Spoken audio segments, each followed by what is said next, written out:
Was it kind of like a fortress, a little?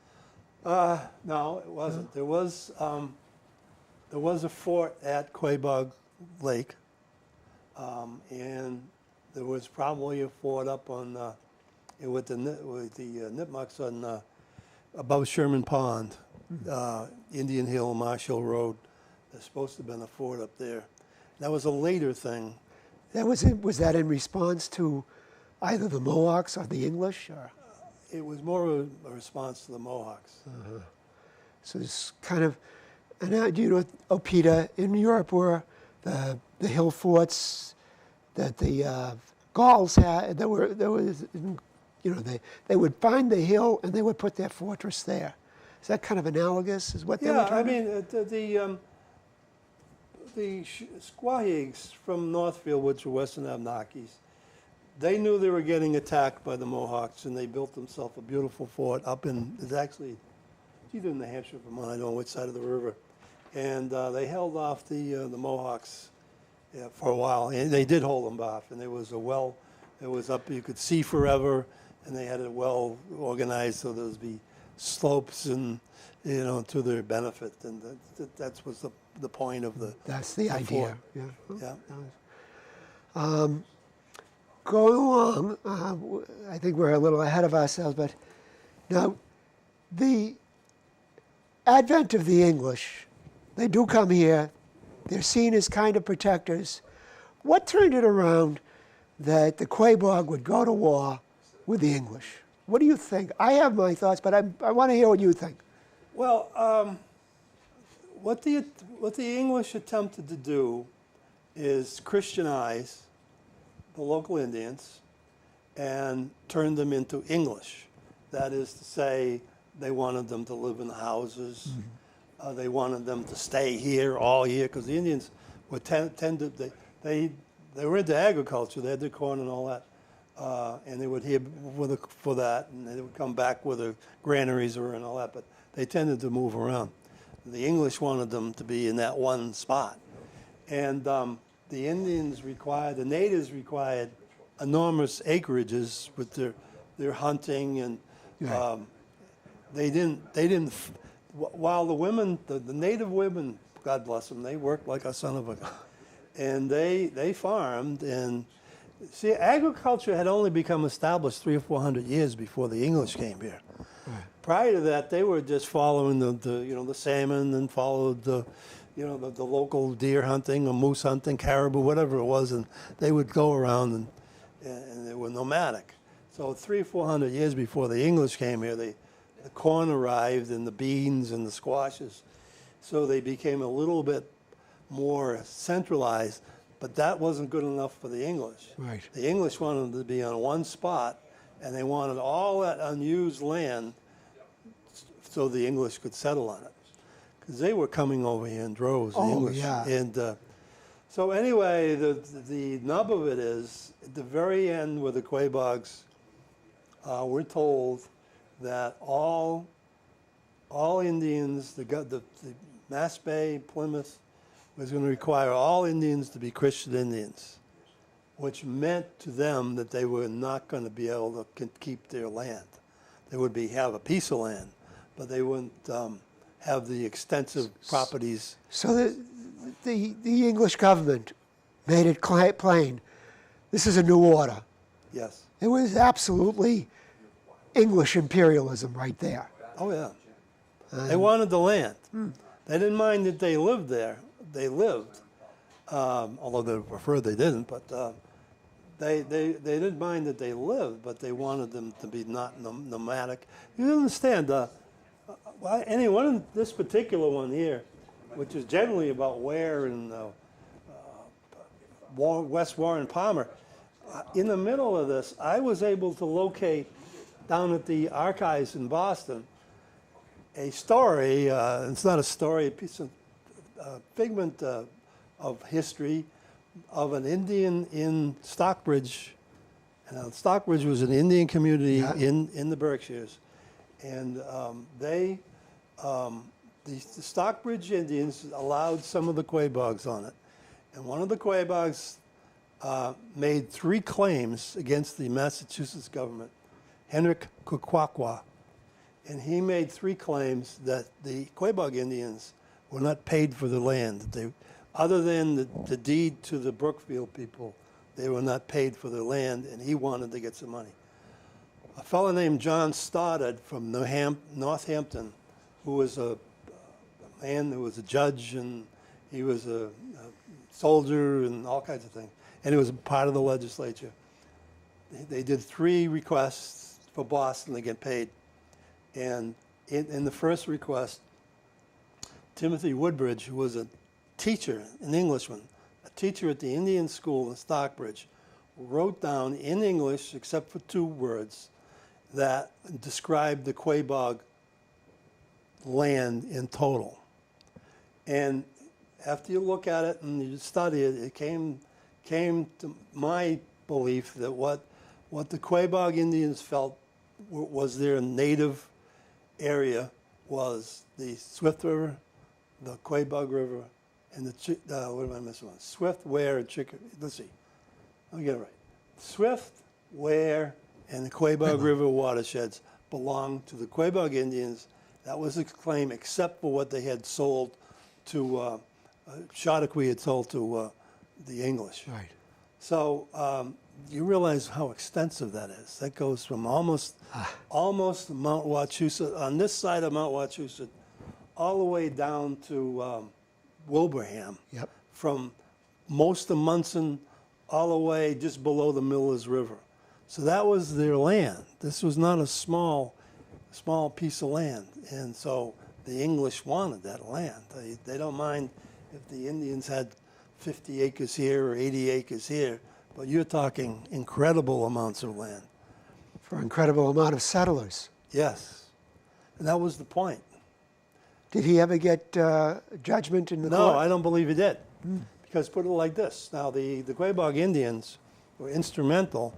I mean, we all talk about Metacom and King Philip's War and all that, but the Central and Massachusetts Indians were central to that whole endeavor. And they slaughtered a lot of, it was a nasty war. It was. As a matter of fact, I believe the death rate, per capita death rate was greater in that war than in the Civil War. It was. It I've was read that huge. too. It's the bloodiest war per capita in the country's history. And so I take it that the English, after going through that, didn't feel like they wanted to give that man any money. So I think that's how that worked out. So it's sort of preemptive eminent domain, sort of. Oh yeah, they threw them. Actually, most of the Quabogs left. Yeah. But not all of them fought. No. A lot of them tried to stay neutral. Yes. And as a matter of fact, this David, who was a religious figure in Quaboag, a Christian Indian who happened to live in Quaboag, I believe we ended up moving during the war to Marlborough. They had a fort down there, and there were a bunch of neutral, pro-English Indians Yes. there. Now, the interesting thing to me, when I tried to write the book on the Quaboag and the Nipmucks, my point to this was to separate them. They're all Algonquins. They have a slightly different accent, a little dialect, and they followed history differently. Now, this particular community at Charlton, maybe some of this place, this town drains into the Quaboag River, but the bulk of this town drains into Quinnipiac and French River. Right. French is a tributary of the Quinnipiac, so the bulk of this town, and I haven't studied the map that closely, but the bulk of this town drained into the Quinnipiac, so they would be in the influence of the Nipmuc Indians, Right. who were like from Woodstock, from Dudley, up to Sturbridge, that kind of thing. So they did it a little differently.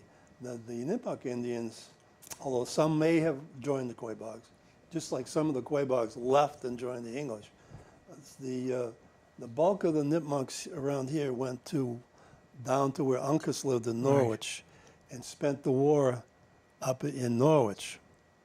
And they did remain neutral. And they did, well, either that or they're pro-English. Right. They were not, I'm not saying every single one, because there is some situations where I believe where some of them did join the Quaboags, but the bulk of them were found down in Connecticut. And it's kind of funny, because it's not funny, but at the end of the war, Oneko was the son of Uncas, and Oneko was always looking for money, and he had a drinking problem. I'd heard that, yeah. And he sold Woodstock. This is Woodstock, Connecticut, just over the line. And before I say more, Woodstock, in my opinion, is one of the loveliest agricultural areas It is. in the area. Once you get through North Woodstock, you get up the top there, and then down in the south. And if you ever get down to South Woodstock and just stop your car and look around and say to yourself, how many stone walls are down there? And guess what? There aren't any. There may be a stone wall along the wall this high. There really aren't that many rocks. It's a loose, great soil. Now, Oneko, son of Uncas, sells that to settlers from Roxbury. Now, Roxbury, of course, now is part of Boston. Right. But in those days, currently, there's a good reason it was called Roxbury, and it had to do with R-O-C-K. Right, I can And see that. these people wanted to go on to some very nice open land that they could really succeed well in an agricultural setting. Meanwhile, the Nipmucks remained with Uncas down in Norwich during this time. So at some point in time, and Woodstock was thought to have been part of Massachusetts. The line was incorrectly drawn at one point. And at one point, they got tired of Uncas and his crowd, and they wanted to go back to their original land, the Nipmucks. And Woodstock was the finest, along with, and Dudley has some nice land too. And so they came back there after the English had settled, and I don't think things really did well. And with a lot of tension after that. By 1700, in Woodstock, in Dudley, in Webster, different Oxford, which was now settled by the French Huguenots, the Penacooks from up north, which were Abnakis, Western Abnakis, or at least Abnakis, made overtures to the Nipmucks to join them up in New Hampshire and so forth. And in 1700, over half of the Nipmucks left the area and did join the Penacooks up there, never to return. And the Penacooks eventually went to St. Francis in Quebec, didn't they? Yes. Okay, so basically the ethnic cleansing was pretty thorough, even where they didn't really do ethnic cleansing. They left on their own. Yeah, and it's just a sad story, but it's like oil and water. The two civilizations didn't mix well, and I don't think anybody never, maybe the English, they're more interested in the land. They wanted the land, that was it. Some of the things that went on between the two parties, the two groups, were not good. The Indians they were out of their element. They no longer had the ability to hunt all over the place and grow corn. Actually, even in Woodstock, they created a reservation in Woodstock. And I went to the reservation. And it is the worst chunk of land that you can ever dream of.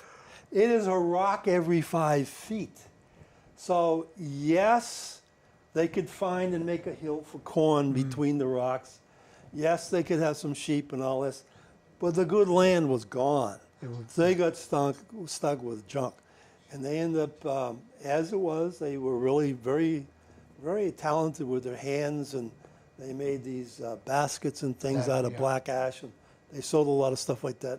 And they would go around to farm and repair chairs, old cane chairs, and do some things, and the farmer would let them stay in the barn. He'd give them some food. It was not a very good, up until I'd say the 1830s, and when the mills got more established and there was a need for people to work in mills, it was a tense. I kind of got the point that you thought their dexterity made them valuable to the mills.